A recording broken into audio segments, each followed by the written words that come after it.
Tunaendelea na mfululizo wa mafundisho ya safari ya mtu na Mungu. Tulisema kwamba sisi wote tumwaminio Kristo Yesu tunasafiri. Tulianza safari tulipompokea Yesu. Na jana nikasema mambo muhimu sana kwenye safari ni lengo, ni destination. The central destination is very important. Kuna destination, kuna destiny ndogo ndogo. Nilisema ukitaka kusafiri, kwa wale ambao wanasafiri nchi za nje na meli na ndege na mabasi, hata kama unaenda mkoani kuna vituo. Zamani nilipokuwa mdogo, ndugu zangu marafiki walikuwa wanaenda Dar es Salaam, nilikuwa naambiwa habari ya Chalinze, Segera, Mombo, ndio vilikuwa vituo maarufu sana. Sema yani ukifika pale Mombo, haya machungwa umenunua wapi? Nimenunua Segera. Siku hizi kwa sababu ya barabara imekuwa nzuri, nyakati zile watu walikuwa wanasafiri usiku, barabara zilikuwa ni mbaya sana, zilikuwa ni rough road, kwa hiyo mazingira yalikuwa ni mabaya, kwa hivyo safari ilikuwa ni adventure, ni kitu kigumu fulani. Leo hii mtu akiwa anaenda ng'ambo anakuwa tu kama ameenda Kia na kurudi. Mnaachana na mtu pale Kia airport, ameingia, amepanda ndege, baada ya muda mchache anakupigia simu na kuambia niko Addis Ababa ama niko tayari niko Nairobi, na wewe hata hujafika mjini Arusha. Ni kwa sababu usafiri umekuwa umerahisishwa. Isipokuwa ninachotaka kusema ni kwenye destiny zile ndogo ndogo, kuna mahali unafika, unatoka pale tena unaenda mahali pengine, lakini lengo kubwa la safari yako ni uzima wa milele. Not it. Hallelujah. Lengo la safari kubwa ya mtu aliyemfuata Kristo ni uzima wa milele, kuishi pamoja na Kristo milele. Kama duniani kuna furaha, kama duniani kuna baraka, kama duniani kuna kitu chochote chema, hakiwezi kufikia 0.0001 ya ile furaha tutakayoipata mbinguni. Sema amen. Bwana Yesu asifiwe. Ninataka nikugarantii hiki, hakuna furaha yoyote utakayopata katika ulimwengu huu ambayo unaweza ukaifananisha na furaha ama raha ama burudani ama starehe za uzima wa milele. Haipo. Senses za kuvuta hizo raha za mbinguni wala sio hizi za mwili. Ninajaribu kuassume sometimes kwamba itakuwaje itakapokuwa kule mbinguni. Hebu tusiongee sana mbinguni, hebu tuongee mahali hapa. Bwana Yesu asifiwe. Kwa hiyo safari ya mtu na Mungu nilizungumza jana, na akasema tutazungumza sana vitu muhimu ambavyo ni muhimu kuvijua kwenye safari hiyo, kwa sababu watu wengi sana wameshindwa kwenda na kufanikiwa kwenye safari yao kwa sababu ya vipindi ama nyakati ama majira, seasons.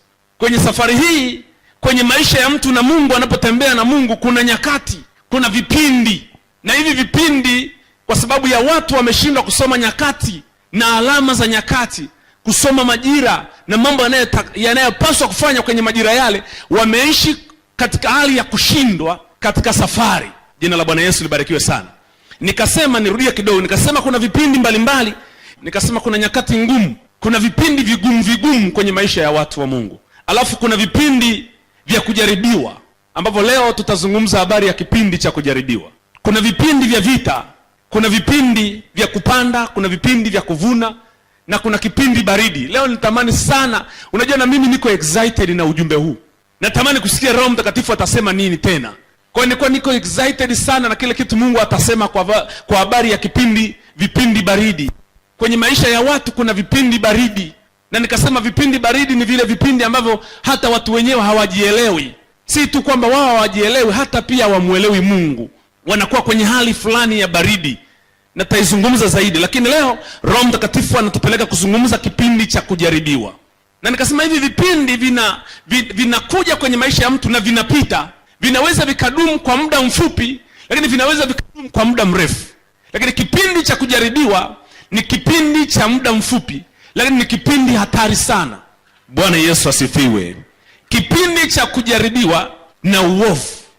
Andika, kipindi cha kujaribiwa na uovu, ama vipindi vya kujaribiwa na uovu. Kuna vipindi kwenye maisha ya mwaminio, maisha ya Mkristo, maisha ya mteule, ni vipindi vya kujaribiwa na uovu. Unajaribiwa na uovu. Ni kipindi cha kujaribiwa na uovu. Ni kipindi shetani anapewa nafasi ya kukujaribu. Ni kipindi nguvu za giza zina vibali, zina license ya kukujaribu.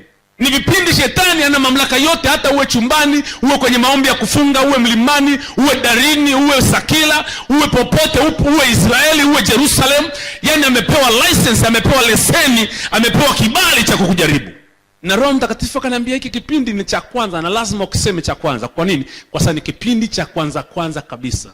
Kipindi cha kujaribiwa ni kipindi cha kwanza kabisa cha muaminiwa anapoanza safari. Ni kipindi kinachokuja ghafla. Ni kipindi hakina maandalizi. Ni kipindi ambacho huwezi kuelezea nini kilitokea kikatokea. Kinaweza kuwa ni kipindi cha muda mfupi, lakini kinaweza kuwa ni kipindi cha muda mrefu. Kinakuwa cha muda mrefu kama wewe ambaye umejaribiwa na uovu umeendelea entertain hicho kipindi. Ni kipindi muhimu cha kuangalia na lazima pia ujijue. Nafikiri leo Roho Mtakatifu atatupa reverse, amen. Tutarudi reverse kuangalia maisha yetu na vipindi tulivyopita. Ngoja nikwambie, vyote tulivyovipitia kwenye maisha ya safari hii ya mbinguni, vile vipindi havifutiki. Yaani ni sawa na ile rocket inayopita, tunaita rocket lakini ndege tu, inapita kwenye anga la juu sana ambalo ile anga lina baridi. Na kwa sababu ya ile sio baridi actually, ni hewa ambayo inakuwa ina freeze, inaganda, sio kuganda kama huku tunakoona kuganda kwenye barafu. No, ni hewa inakuwa inapopita ile ndege na ule mvuke wa exhaust za ndege zinatibua ile hewa inabadilisha inakuwa kama mawingu. Kwa hiyo kila kipindi unachopita ni kama ile ndege inapita angani. Ule mstari wako wote unaonekana.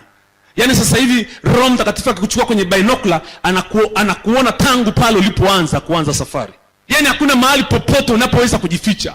Yaani leo hii ukipiga kelele mbinguni, Bwana nisaidie, Mungu naangamia, Mungu anachukua tu, malaika wala anachukua, malaika wa zamu anachukua ile mavitabu makubwa tap, wanaangalia safari yako. Huyu alianza hapa, alianza Manzese, akaenda Tandale, huyu akaenda Magomeni Mwembe Chai, akarudi Kinondoni. Kwa wale wanaokaa Dar es Salaam wanajua.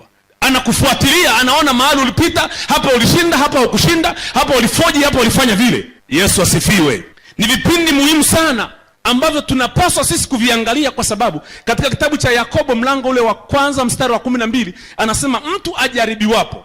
Ili andiko leo nimeliona tofauti kidogo. Na nampenda Roho Mtakatifu maana akitoa ka ujumbe kapya hata mimi kananifurahisha. Anasema heri mtu yule astahiliye majaribu, kwa sababu akiisha kukubaliwa ataipokea taji ya uzima. Heri mtu yule anayestahimili katika majaribu, kwa maana akiisha kustahimili katika kujaribiwa kwake anapokea taji. Kule chini kidogo anasema mtu anajaribiwa na ABCD, lakini sentensi yake ya kwanza anasema heri mtu anayestahimili anapojaribiwa. Sasa nataka nikuambie kuna kujaribiwa na Mungu na kuna kujaribiwa na uovu. Na kumbuka kwenye maisha yako yote hakuna kitu kinatokea bahati mbaya. Mwambie mwenzako, katika maisha ya mwana wa Mungu yeyote hakuna kitu kinatokea bahati mbaya. Hakuna kitu ambacho shetani ataruhusiwa kwako bahati mbaya. Hakuna kitu kitakuja kwako eti ilitokea tu. Kila kitu kinakuwa kwenye plani. Jina la Bwana libarikiwe. Nyakati za kujaribiwa ni nyakati mbaya kabisa zinazoanza na maisha ya mtu. Sikiliza, unapoitwa kwa Yesu kuna mguso wa kwanza ambao kila mtu aliguswa. Na kuna watu walioguswa kwenye ule mguso wa kwanza wakabaki kwenye mguso wa kwanza. Lakini kuna watu wamepata miguso ya pili na wengine wamepata miguso ya tatu. Miguso ipo mpaka mguso wa 5. Haleluya. Wengine tulipoguswa tu tukaja kwa Yesu. Kuna vitu ambavyo vilikuja kwetu kutujaribu ili kututhibitisha kama tumeokoka, ili kututhibitisha kama ni kweli tunampenda Mungu. Na ilikuwa rahisi sana kuvishinda vile vitu vya kwanza. Kwenye mguso wa kwanza tunakuwa na neema ambayo Mungu anaiachilia kwa watoto wanaonyonya. Haleluya. Na ile neema haidumu na mtu kwa muda mrefu. Akiichezea ile neema ikiisha anaanza kuishi wokovu wa kipagani. Tunaelewana? Ukiguswa ule mguso wa kwanza unaanza safari na Mungu. Mungu anaachilia neema ambayo itakusaidia kwenye maisha yako ya wokovu unapoanza. Ile neema inakusaidia kushinda vile viunzi vyote vya kwanza vinavyotokea. Bwana Yesu asifiwe. Ukishinda kuitumia ile neema na ukaizoelea dhambi, maisha yako yanabaki ya mtu aliyeokoka lakini mpagani. Na watu wengi sana hasa wa mjini wamebaki pale. Waliokoka ghafla wakabaki kwenye ile neema ya kwanza, wakaizoelea neema, wakaona maisha ya kipagani, wakayapenda, wakaishi, wakiona wanaomba, Roho Mtakatifu anashuka, wanaishi maisha ya dhambi, Roho Mtakatifu anafanya, wanaomba, wanapata, wanaendelea kuishi kipagani, wanaendelea kufanikiwa, wakemea pepo wanatoka lakini bado ni wasengenyaji, wakemea pepo wanatoka bado wao ni wazinzi, bado tu alikuwa na na girlfriend au boyfriend, bado wana mahusiano lakini bado pia akiomba anasikia nguvu za Mungu. Ameokolewa, ameguswa na Mungu, kuna nguvu nyingi, akiomba anazisikia nguvu za Mungu. Anafunga anazisikia nguvu za Mungu. anajazwa Roho Mtakatifu. Akija kwenye ibada kama hii, Roho Mtakatifu anasema naye, neno la Mungu linamgusa direct. Hata wakati mwingine anapata unabii waziwazi kwa ajili yake, lakini bado ana girlfriend somewhere ama boyfriend somewhere, ama ana mahusiano yasiyo mazuri yanayofanana na mtu wa Mungu mahali fulani, lakini bado anaendelea kuzihisi nguvu za Mungu na anaendelea kuomba, na hata akiombea pepo anatoka. Anaona yale maisha ni maisha ya kawaida kidogo, anaizoelea ile neema na anazoelea maisha ya kipagani, anakuwa mixed up. Katika mlango wa 4 wa kitabu cha Mathayo, mlango wa 4 mstari wa 1 mpaka wa 11, wakati Yesu anaitwa na Mungu, ameitwa kwenye mguso wake wa kwanza, akatembea mpaka miaka 30. Maandiko yanasema alipokuwa na miaka 30, Roho wa Bwana akamtwaa Yesu akampeleka maombi. Na ndio maana nimesema huu wakati wa kujaribiwa haujalishi huko wapi. Maana watu wakifuatwa na uovu wanafikiri kwa sababu hawaombi sana, wanaanza kusema unajua siku hizi siombi sana, ndio maana hawa waasherati wananifuatafuata. Na shetani anapenda sana kutumia roho au dhambi ya uasherati. Kujaribiwa kwa uovu, mara nyingi sana shetani anatumia uovu, anatumia uasherati, anatumia zinaa. Na ghafla ukikufuata, ile zinaa ikikufuata, unaanza kusema unajua ni kwa sababu sifungi, ni kwa sababu siombi. Sikiliza, hata kama ungekuwa maombi ya siku 40 kama Yesu. Kwa nini? Kwa sababu imeruhusiwa kujaribu moyo wako, imeruhusiwa kukuthibitisha, ili ukikwisha kustahimili uweze kupata thawabu. Uwezi kwenda darasa la pili kama darasa la kwanza ukufaulu mtihani. Sema amina yenye afya vizuri. Naomba unisikilize vizuri sana na Roho Mtakatifu akusaidie, kwa maana tunapita kwenye maeneo ambayo yanakuwa ndio sababu ya kuhangaika kwetu. Kuna mambo mazuri tunayajua, kuna jumbe nzuri Mungu ametupa, kuna unabii tunao kwenye maisha, kuna maisha fulani tunayaona somewhere hatuyafikii. Tukinyoosha mkono ni kama mtu anaogelea lakini amekwisha kuzama, anaona mbona kama sifiki kule juu. Ni kwani kuna hapa katikati kuna vitu bado hujaweza kutembea navyo vizuri. Hata ukiombewa kiasi gani, hata ukitafuta maombi kiasi gani, hata ukitoa sadaka kiasi gani, kama uvishindi vile vipindi, na la ajabu sana, haimsumbui Mungu kwamba nini kinakupata. Mungu asumbuki kabisa. Na hata ukiacha wokovu, Mungu hana shida na wewe, kwa maana unaacha anaokoa wengine. Bwana Yesu asifiwe. Wale watumishi wa zamani na wachungaji wa zamani walikuwa wanafikiri wao tu ndio wameitwa. Na ndio maana kanisa lilipoanza kuongezeka na huduma zikaanza kuongezeka namna hii, yale makanisa na zile dini za zamani zilianza kuhisi kama hawa watu si watumishi sahihi, na kuanza kuwapiga vita. Hawa msiende kwao, hawa wanajiita manabii. Ni kweli kuna watu wanajiita manabii, lakini kuna watu wanajiita mitume, wachungaji, na wao ni feki. Sio manabii tu walio feki, sio mitume tu ni feki. Kuna wainjilisti feki kabisa. Shida sio jina wala cheo. Jina la Bwana Yesu libarikiwe mno. Yesu alichukuliwa na Roho Mtakatifu ili ajaribiwe. Na maandiko yanasema shetani akamjia, mjaribu. Biblia inamuita direct tempter. Mjaribu akamjia akamwambia, ikiwa wewe ni mwana wa Mungu. Kuna vitu vitatu vikubwa ambavyo shetani anavitumia sana. Anatumia sana zinaa, anatumia sana sifa ama utukufu, na anatumia sana fedha ama umiliki. Mara chache sana anatumia tumbo. Mara chache sana. Alitumia tumbo kwa Yesu kwa sababu Yesu alikuwa amefunga siku 40. Na maandiko yanasema akaona njaa. Akaona njaa. Sasa mwenye njaa lazima ajaribiwe na njaa. Jina la Bwana libarikiwe sana. Haleluya.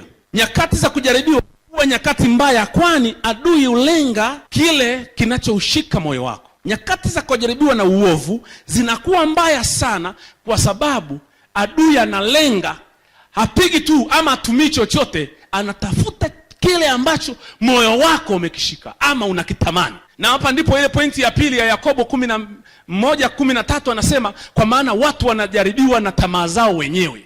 Shetani anapokuja anakujaribuje na tamaa yako mwenyewe. Anasema mtu akijaribiwa asiseme amejaribiwa na Mungu, bali amejaribiwa na tamaa yake mwenyewe. Mjaribu anapokuja, ambaye sio Mungu, ni shetani, ameruhusiwa, anakuja na tamaa yako, analeta tamaa yako.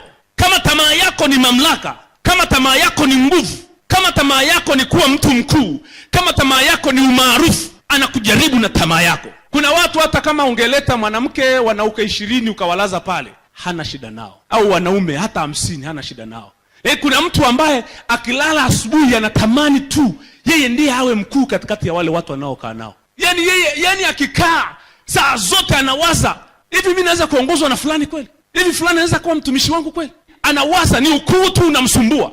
Walikuwepo nyakati za Yesu ndani ya wanafunzi, na wakamwambia, Bwana tuambie, ni nani anapaswa kuwa mkuu katikati yetu? Usifikiri mpaka wanapeleka mada kwa Yesu kulikuwa na dialogue kubwa huku nje. Sema amina yenye afya vizuri. wanafunzi kwa wanafunzi wao kwa wao walishajua Yesu anaondoka, na walishaangalia mambo yanavyokwenda, wanaangalia hivi. Hata hivyo, kama Yesu aondoke, hata wakati mwingine akiwa maombi hapa katikati yetu, ni nani anayepaswa kuambia wengine waoshe vyombo na wengine wadeki choo? Nani anapaswa kuwa mkubwa hapa? Sasa shetani au mjaribu ama nyakati za uovu kukujaribu zikija, hazitafuti mdada, hazitafuti mkaka, zinatafuta ukuu. Zinakujaribu kwenye ukuu, kwenye kile unachokitamani. Zione, na kama ukiweza kusimama, umeshinda. Na ngoja nikwambie, njia pekee ya kushinda jaribu la uovu ni decision making. Ni maamuzi unayofanya, na upasi kudiscuss. Kwa maana ukiwaza tu na kufikiri ukaanza kutafakari zaidi, huwezi kushinda. Njia pekee ya kushinda ni kufanya maamuzi sahihi kulingana na Mungu uliyemjua. Ndani yako kuna Mungu, na huyo Mungu anaishi na wewe, na huyo Mungu hajakuacha, maana yeye ndiye aliyerenew akili zako zikakuonyesha kuyajua mema na mabaya. Unatakiwa kufanya sawa sawa na kile unachokijua. Kwa hiyo jaribu hili linaweza likaja wakati ukiwa Bwana amesema na wewe, ama wakati mwingine asemi. Unajua, na Bwana hata asema na wewe kama sio mnyenyekevu. Watu wale ambao Mungu anawaambia in advance ni watu wanyenyekevu, kwamba kaa vizuri mzee, kuna kitu kinakuja hapa mbele. Sema jipange. Ninyi wanaume simameni kiume. Jitieni kiume, asema Bwana, maana hapa mbele kuna jambo linatokea. Wote mko hivi hamjui kinachoendelea. Lakini unabii unakuja anasema na wanyenyekevu, na wanyenyekevu wachache ndio watabeba hilo neno. Yesu akawaambia wanafunzi wake, tazameni shetani amekusudia kuwachekecha kama mtu anavyochekecha nini? Ngano. Simameni, maana atakapokuja watakaoshinda ni wale watakaosimama. Anyway, lakini wakati mwingine kwa sababu namna ulivyokaa au msikilizi Mungu, kwa sababu Roho Mtakatifu ni waajabu sana. Yeye ndiye roho ya unabii. Analeta unabii in advance. Anakuletea unabii mapema kabisa. Na wakati mwingine unashangaa yale mambo ni kama ulikuwa unayajua. Linatokea jambo sema, yani hili jambo nilikuwa nalijua kabisa, yani pasi nilikuwa nalijua kabisa hili jambo, lakini ulikuwa ulijui. Maana huwezi kujua kwamba mkeo atakufa au mmeo atakufa. Ulikuwa na senses zote, hisia zote zile jambo kutokea.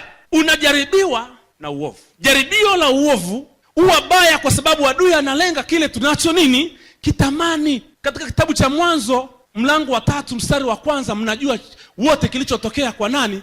Kwa Adam na Hawa. Na watu wengi sana wanapenda kumlaumu Adam kwamba wewe Adam hukukaa na mkeo.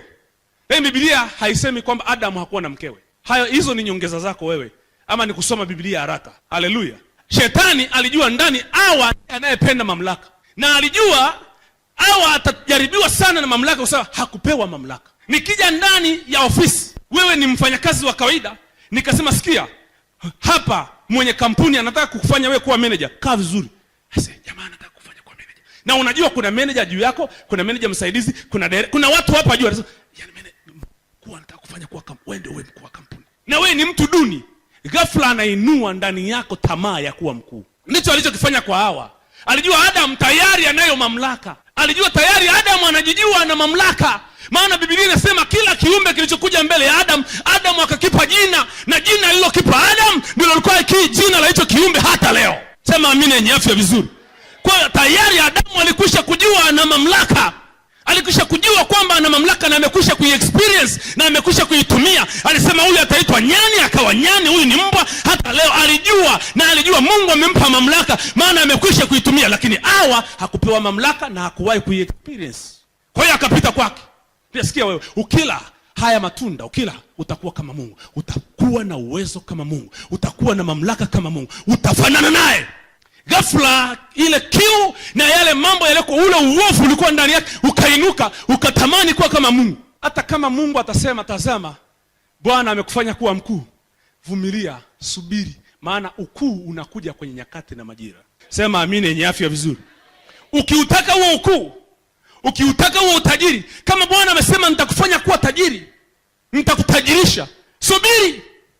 Usijaribu kabisa kumsaidia Mungu kutimiza unabii wake. Mara nyingi sana watu wanajaribiwa kumtaka kumsaidia Mungu kutimiza unabii. Mungu amesema neno, unataka kumsaidia. Sema amina. Nyakati za kujaribiwa huwa ni za hatari, kwani anguko lake huweza kuathiri vizazi vinavyokuja baada yako. Ni muhimu sana kuangalia wakati wa kujaribiwa na uovu. Ule uovu unao kujaribu, ukikushinda, unatembea na wewe maisha yako yote na unakuja kwenye kizazi chako. Angalia nyakati, angalia watu wote ambao walitoka kwenye ndoa za watu ambao wameoa wake wawili, wake watatu. Baba alioa, ana ndoa yake kabisa, Mkristo, lakini akazaa nje ya ndoa. Angalia watoto wanaozaliwa, hata wakiokoka, wasiposimama vizuri, ule uovu unakuja kwenye vizazi vyao, unakuja kwao na unaenda kwenye vizazi vyao. Halo? Uovu, angalia sana anguko likitokea kwenye, maana shetani anachotafuta ni anguko. Na ukishaanguka anakuacha. Anakimbia, unaenda unatubu, unaomba, unarudi umeokoka tena. Vizuri. Unajaa tena Roho Mtakatifu, unarudi kwenye nafasi yako. Yaani kwenye ulimwengu wa kiroho kuna era. Ndio maana nakutia moyo sana, usikubali kuangushwa na uovu. Issue sio kutubu. Unatubu, unaacha shida. Waangalie mababa waliopita. Ibrahim, Isaka na Yakobo walitembea kwenye uovu ule ule. Kwa nini? Ibrahim alipewa mke. Mungu akamwambia atakuwa na mtoto na utakuwa baba mataifa, akajaribiwa na zinaa. Shetani akaja akamwambia Ibrahim, wewe, katika kitabu cha Mwanzo mlango, andika tu Mwanzo mlango wa 15 mstari wa 1 mpaka wa 3. Ibrahimu anamwambia Mungu, wewe unasema mimi nitakuwa mkuu, wakati hapa mimi sina uzao. Atakayenirithi ni huyu Eliezer Mdamiski. Mungu, usinieleze sana hizi habari. Mungu akamwambia no, hata kurithi mtu kutoka nje ya viuno vyako. Atakaye kurithi wewe ni yule anayetoka kwenye viuno vyako mwenyewe. Mlango wa 16 na 17 unaendelea. Ibrahimu anaenda kuzaa na Hajiri. Fikiria confirmation ya Mungu mara 3. Yaani bado Ibrahimu anafanya kosa kubwa kabisa kwenye maisha yake. Nilikuwa namsikia Pastor Chris juzi. Ilitokea tu nikawa namwangalia kwenye laptop yangu. Anasema sikiliza, chanzo cha magaidi wote duniani alikianzisha Sara. Ile wazo Sara alilolipata kwa ajili ya kuzaliwa kwa Ishmaeli, tuna magaidi hawatakoma. Wakapewa unabii ile, wewe utakuwa mtu wa kuwinda na mawindo yako. Yaani wewe utatisha dunia kwa kuwaua wengine. Bwana Yesu asifiwe sana. Ibrahim akashindwa. Mwanzo 25 mstari wa 21, Isaka, kwa sababu Ibrahim hakushinda lile jaribu. Alipojaribiwa na uovu, akaanguka, Isaka naye akajaribiwa. Isaka alipewa neema ya kushinda tu. Na Isaka alitembea kwenye neema ya Yesu Kristo. Na ndiye katikati ya wale mababa watatu wa imani, Ibrahimu, Isaka na Yakobo, ambaye hakuwa na doa baya. Alipojaribiwa, haraka sana neema ilimfuata kumsaidia kushinda. Sema amini yenye afya vizuri. Isaka akapita. Biblia inasema tazama, Isaka naye akawa na mke akiwa tasa. Akamuomba Mungu, maana mkewe Rebeka alikuwa tasa, hazai. Kwa nini anakuwa tasa na Sara anakuwa tasa? Angalia Yakobo. Yakobo akaenda kwa Labani akamtumikia Labani miaka 7 ili apewe mke. Mke wa Yakobo kibiblia ni Raheli, sio Lea. Bwana Yesu asifiwe. Leo ukisoma Mwanzo mlango wa 20 na mlango wa 30 mstari wa 1 mpaka wa 5, maandiko yanasema Raheli akamwendea Yakobo akamwambia, mimi nitakufa mimi, maana unipi mwana, maana alikuwa tasa. Kitu gani kilikuwa kinatengeleka? Shetani alikuwa amemjaribu Yakobo kwa uovu. Si kwamba Raheli alikuwa tasa, uovu ulikuwa unafanya bidii kushindana na Yakobo ili umshinde Yakobo na yeye ili aweze kuanguka kwenye dhambi za mababa zake. Si kwamba Raheli alikuwa tasa. Maandiko yanasema Raheli akamwendea Yakobo akalalama akamwambia, sikiliza bwana, mimi sizai na mimi ni tasa, utanipa mtoto ama mimi nife? Anamwambia mimi nitakufa mimi. Na kwa sababu Yakobo alikuwa anampenda sana Raheli, wakajadiliana, bwana hata babu Ibrahimu alichukua Hajiri akapiga akazaliwa mtoto. Wewe leta Bilha. Akaleta Bilha, akapewa Yakobo, akazaa. Mtoto aliyezaliwa akaitwa mtoto wa Raheli. Uovu ulipofanya kazi ukamaliza, ndipo tumbo la Raheli linafunguka, anazaliwa Yusufu. Wameendelea kidogo, uovu ukarudi tena. Tunguja zangu tunguja. Unajua mimi sijui tunguja. Wakaanza Lea na Raheli ugomvi. Raheli akasema hapana. Tena nimlete Bilha. Bilha hebu nenda tena bwana. Bilha mtoto. Alipozaliwa mtoto, Raheli akapata mimba, akazaliwa Benjamin. Unaona uovu unavyofanya kazi? Kuna mtu ameuona hapo? Bwana Yesu asifiwe. Bwana Yesu atusaidie. Usipoishinda hiyo roho inakuja tu. Haijalishi wewe ni wa kiroho kiasi gani, haijalishi. Mungu angeweza akamsaidia Yakobo akazaa watoto 12 kwa mke mmoja. Mimi nawafahamu watu ambao wamezaa watoto 13, 14. Na mchungaji fulani pale Ngusero ana watoto 14. Mchungaji aliyookoka na mke wake, na leo ukiwaona ni vijana tu wanatembea mjini, wana gari yao. Sema amini yenye afya vizuri. Ukiwa na short mind utasema unajua ilipangwa tu. No, sikiliza nikwambie. Mungu anafanya kazi na madhaifu yetu in a maximum. Yaani Mungu ni wa ajabu sana. Hebu tumpigie huyu mzee wa siku makofi mazuri. Pigie Bwana Yesu makofi mazuri yani. Yaani Mungu aangalie yale madhaifu yetu. Mungu anafanya na kazi na madhaifu yetu kwa kiwango cha juu sana. Yaani si kwamba anapenda, kwa sababu ya wingi wa rehema zake. Anasema dhambi zenu zijapokuwa nyekundu, nitazisafisha ziwe safi kama nini? theluji. Lakini wewe unaacha nini? The legacy is very important. Wewe unaacha nini kwenye kizazi chako? Na wewe unatembeaje? Unajua hawa watu wanajidharau, walijidharau kabisa kuhusu maisha yao yaliwadisqualify. Mungu uruhusu nyakati hizi ili baada ya ushindi maagano zaidi na wewe. Ukishinda kama Yesu alivyoshinda, maandiko yanasema baada ya Yesu kumshinda shetani, malaika wakaja wakamtumikia. Umekusoma vizuri wewe? Umekusoma vizuri? Nyakati hizi huwa mbaya kwa sababu zina nguvu sana. Huwezi kushinda uovu wa kujaribiwa kwa maandiko. Imeandikwa usinifuate fuate. Imeandikwa huwezi kushinda. Kwa sababu shetani alengi kitu kilichoko nje yako. Niliwafundisha wachungaji kule Mombasa, alafu ile askofu pale akanichukia sana. Mimi najichukia ninapojikuta nawaza kama dogi, kama mbwa. Najichukia ninapowaza kama nguruwe mimi. Najichukia kabisa. Napowaza kama fisi. Fisi anamwangalia mwenzake hivi, anamuona mboga, anamuona chakula. Na wewe mwanadamu hivyo hivyo, ukiona mtu, mpaka wachungaji wakiona washirika wanaona pesa. Halo? Kwa nini unaona advantages? Ukiona mtu, kwa nini usione ni advantage ya kwao kumtumikia Mungu kupitia yeye? Unaona ni huyo mtu atoe pesa kwa ajili yako. Kwa nini ukimwona mtu amevaa vizuri kama kaka yangu hapa, akiweka tu mkono mfukoni unaenda naye akirudi, kwa nini unaona advantage ya kupewa, usione advantage ya kutoa? Kwa nini unawaza kama mnyama wewe? Maana unafikiri tu ni uzinzi. Ukiona uzinzi, sikiliza, kuna vitu ambavyo mimi hata siwazi. Kuna vitu ambavyo vinakaa ndani. Unawaza, na nimepambana hivi vitu nimevishinda kimoja baada ya kingine. Unakishinda kabisa. Unakishinda, unanyongea chini kabisa. Usiposhinda chuki, ukainyongea chini kabisa, utawahi kamwe kujua kupenda. Utawahi. Nataka usikie amina kama umenielewa nimesemaje. Utapata jaribio la kupenda. Utakuwa hata ni mchungaji kabisa. Umekuwa ni mtumishi. Yaani kidogo tu mtumishi wako akifanya vizuri, unaanza kufanya vita na yeye mpaka kesho kutwa. Halo? Unazaa watoto wewe mwenyewe, binti yako umemzaa Debora msichana, baba yake akimpenda unaanza wivu naye. Mwanao akuzaa. Unashindwa kujua hii chuki inawezaje kumchukia mwanangu? No, ni kwa sababu kuishinda. Ni kwa sababu kuishinda. Lazima ushinde uovu. Uishinde chuki kabisa at the maximum. Unainyongea kule juu kabisa. Sema amina yenye afya. Unajua uzinzi na uasherati ni kitu ambacho unajua, sihitaji kukufundisha sana. Kuna vitu shetani ameficha nyuma ya pazia, alafu anajifanya hayupo. Anajifanya hayupo kabisa. Yaani mimi sipo wala. Mimi sipo. Bwana ni hapa chuma anaongea, mimi sipo. Ni huyu anaongea hapa, huyu. Mimi sipo. Kumbe he is behind. Yuko pale nyuma. Yeye anasema pastor, huyu mtu anapaswa kuondoka tu. Afai kabisa. Amekosea pastor, hata kama ni wewe utamfanyaje? Huyu ni wakufukuza kabisa. Wewe Mungu angekufukuza ulipokosea ungefanyaje? Wewe Mungu angekufukuza ulipokosea ungefanyaje? Na waambiaga wanandoa, unakaa unasema mimi mke wangu afanye kila kitu, lakini akienda nje ya ndoa ndio mwisho bwana. Hata Biblia imeandika sema ukishakaa hivyo na ngoja, shetani analeta huo uzinzi. Kama una mawazo utamwacha mkeo akizini, subiri atazini tu. Maana kila unachokiogopa ndicho kitakachokupata. Halo! Bwana Yesu asifiwe. Alafu anajifanya hayupo. Kumbe wewe umejiwekea mipango vizuri, yeye anakuja kutekeleza. Mungu anaruhusu hivi vipindi. Amen. Amen. Na ngoja nimekuambia ni muhimu sana kufanya maamuzi. Kumbuka, tunakwenda, tunaongea. Ni muhimu sana vipindi vile vikija, unayo majibu.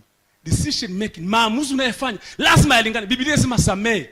Yaani huna haja ya kufikiria. Wewe nenda chumbani lia. Msamehe, ukishamaliza nenda kama Yusufu.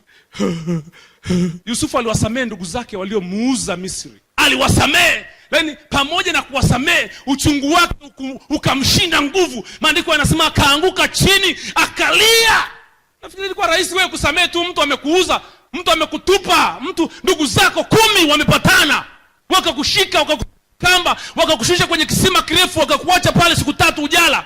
Waishmaeli walipokuwa wanapita wakakuita, ya Ruben akasema mtoeni huyu mjinga, huyu mota ndoto. Akatolewa akaletwa pale juu, akauzwa zake Misri, akanyang'anywa na ile kanzu. Baba yake akaenda akadanganywa, alafu ikaisha. Alafu anafika kule anakaa miaka ya mateso, magereza, wapi, anateseka, maisha yake yote anateseka, anakaa. Baadaye Mungu anamkumbuka. Baadaye wanakuja majamaa hapa majinga yana njaa, yamekaa njaa imewapiga kule alikokaa, na galema kengeza akiliangalia na hili chongo hili la kakaangu hili. Na haya magego ni ya Ruben. Haya huyu ni Lawi wewe. Naendelea kuangalia. Na huyu ni Benjamin amebaki nyumbani. Nani yuko wapi hapa? Akamwambia okay, wapeni chakula. It was process. Yani aliwasamehe kwa hatua. Haikuwa rahisi. Bwana Yesu asifiwe. Wewe unashindwa kumsamehe tu mwenye nyumba wako, jirani yako, mpangaji wako, mama mkwe. Unashindwa kusamehe mke wako, unashindwa kusamehe watoto. Kuna wababa hawezi kulipa ada tena maana mtoto alikosea shule. Bwana Yesu asifiwe. Kama hutashinda hiki kitu, kinaambukiza, kinaenda kwa watoto. Unakuta familia zilizofanikiwa zina mali, zina nini, zina kila kitu, lakini ukioa binti pale akai nyumbani na atolewi nyumbani kwako na uzinzi, vitu vingine kabisa. Atakuwa mzinzi baadaye, vitakavyomtoa nyumbani ni vingine. Ni uovu ambao uko kwenye chain. Haleluya, Bwana Yesu asifiwe.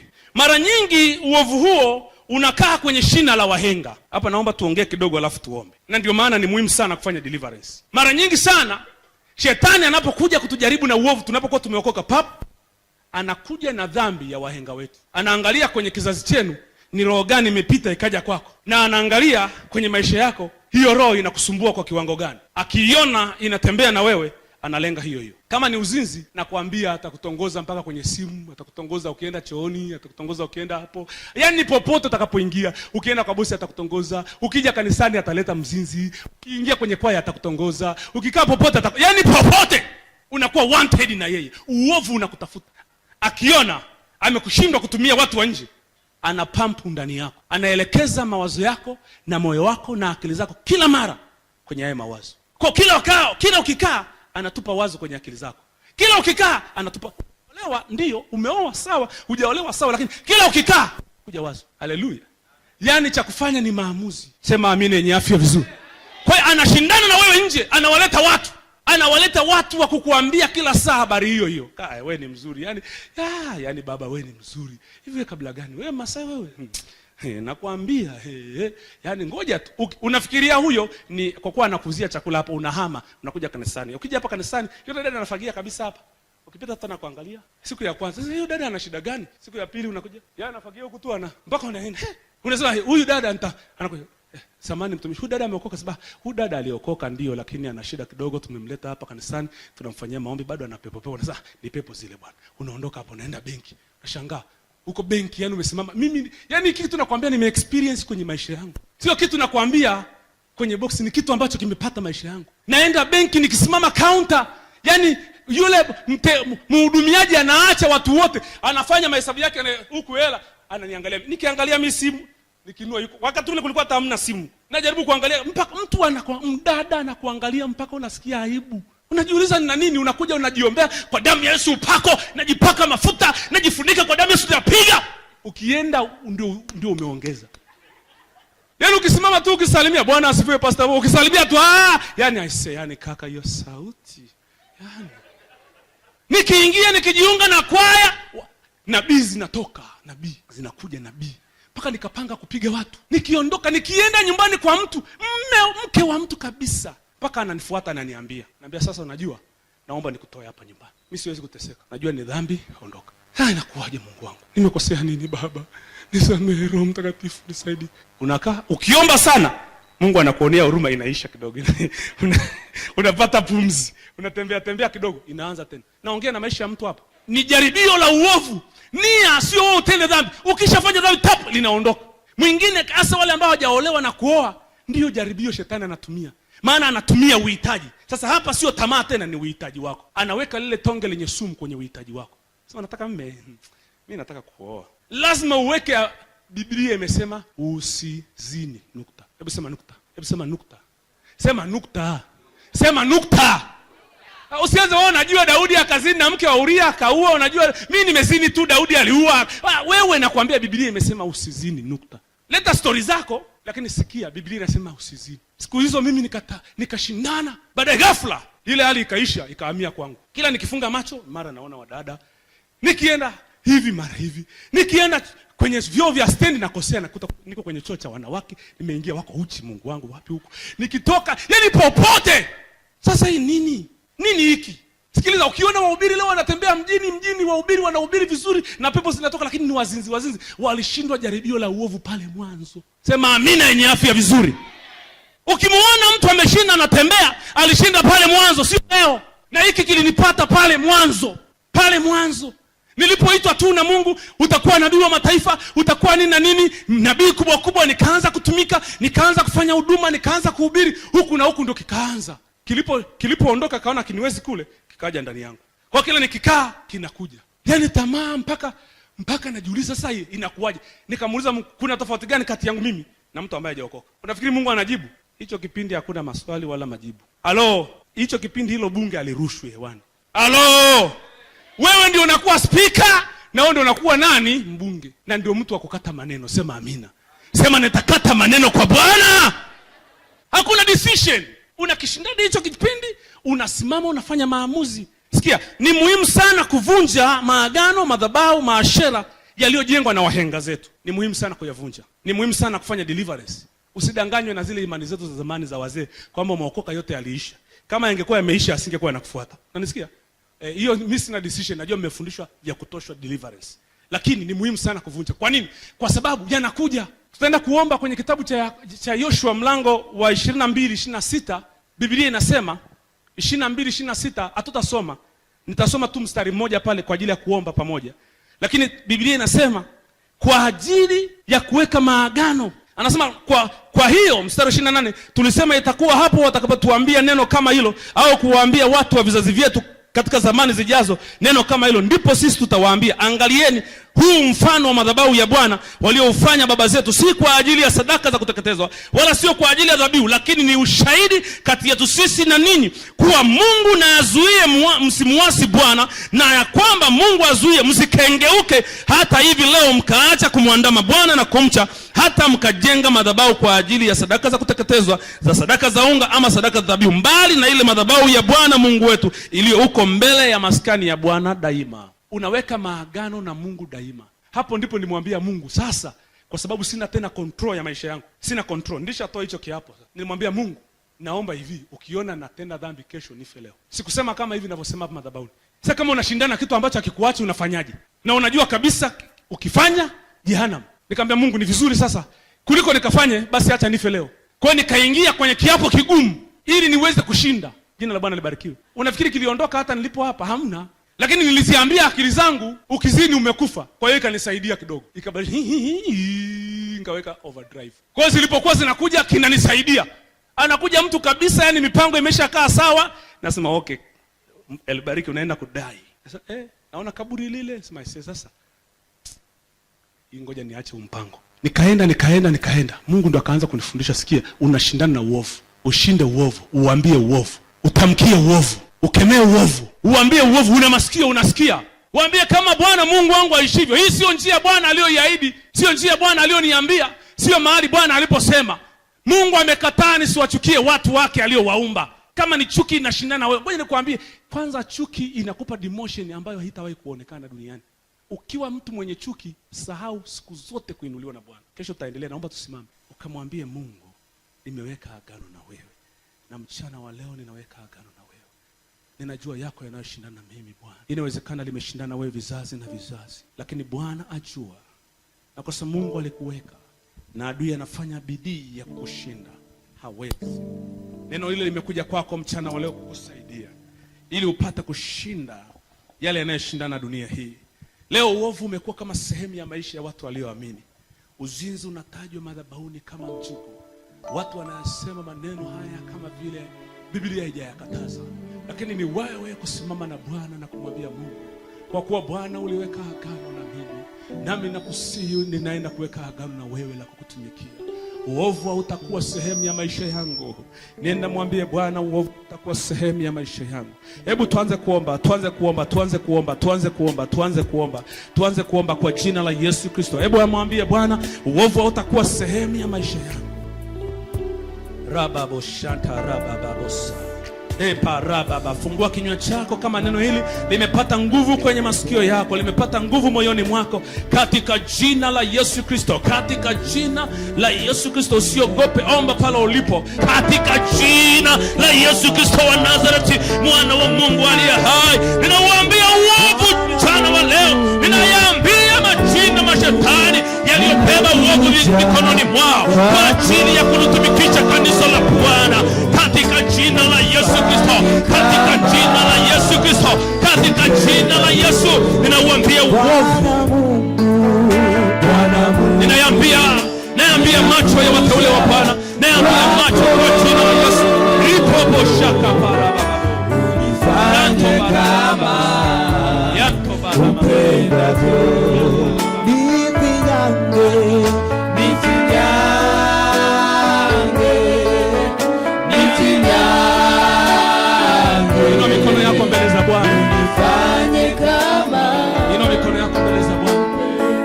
Inua mikono yako mbele za Bwana. Nifinyanganye kama upendavyo, unifanye kama upendavyo. Bwana Yesu, Bwana Yesu, ninaweka agano katika jina la Yesu Kristo, yeye aliye mtakatifu sana kuliko mitume wote na manabii, yeye aliye chimbuko la wokovu wangu. Jina la Yesu Kristo, sintajifananisha na Yakobo, wala sintajifananisha na Eliya, wala sintajifananisha na Daudi, bali nitajifananisha na wewe Yesu. Yesu, Yesu, Yesu, naweka agano na wewe ili kujifananisha na wewe katika jina la Yesu Kristo. Naweka agano na moyo wangu, naweka agano na maisha yangu, naweka agano na macho yangu, naweka agano na kinywa changu, naweka agano na masikio yangu, naweka agano na miguu yangu, ya kwamba itakimbilia uovu katika jina la Yesu. Ewe miguu sikia, usiende maovuni. Ewe miguu sikia, usiende maovuni kwa jina la Yesu. Kwa jina la Yesu. Ishika miguu yako, iambie ewe miguu sikia. Sikia neno la Bwana. Sikia neno la Bwana. Usiende maovuni kwa jina la Yesu. Usiende maovuni kwa jina la Yesu. Usiende maovuni kwa jina la Yesu. Ewe mikono sikia, usimwage damu kwa jina la Yesu. Ewe mikono sikia, naweka agano na wewe mikono, usimwage damu kwa jina la Yesu. Usimwage damu kwa jina la Yesu. Ewe macho sikia, ewe macho sikia, ewe macho sikia, usitamani uovu katika jina la Yesu. Naweka maagano na wewe macho, naweka maagano na wewe. Sikia neno la Bwana, usitamani mabaya, usitamani zina, usitamani uzinzi, usitamani mabaya. Ewe macho sikia, usitamani mabaya katika jina la Yesu. Ewe masikio sikia, ewe masikio sikia, ninaweka agano na wewe, usisikie mabaya, usitafsiri mabaya, usiyapende mabaya, usiwe ni sikio la utafiti. Ewe sikio sikia katika jina la Yesu. Roho Mtakatifu anaweka agano na wewe sikio, ukamsikilize usiku na mchana. Ewe kinywa sikia, ewe kinywa sikia, usiseme mabaya, usiseme hila, usiseme hila, usiseme hila. Ewe moyo sikia, weka mkono wako. Ewe moyo sikia, ewe moyo sikia, ukapate kumcha Bwana. Usiende kwa waganga, usiwaamini wanadamu, usitishwe na watu, usiogope uovu, usiogope dhambi, usiogope wenye nguvu, ukawapige, ukawaangushe. Ewe moyo sikia, kwa damu ya Yesu ukafurike Roho Mtakatifu, ukafurike ndani ya moyo huu. Ninakupa moyo wangu kuwa madhabahu yako mchana wa leo, madhabahu yako Roho Mtakatifu, ukahudumu usiku na mchana. Nipa ibada na wewe Roho wa uzima. Roho Mtakatifu, ninakusihi mchana wa leo katika jina la Yesu Kristo.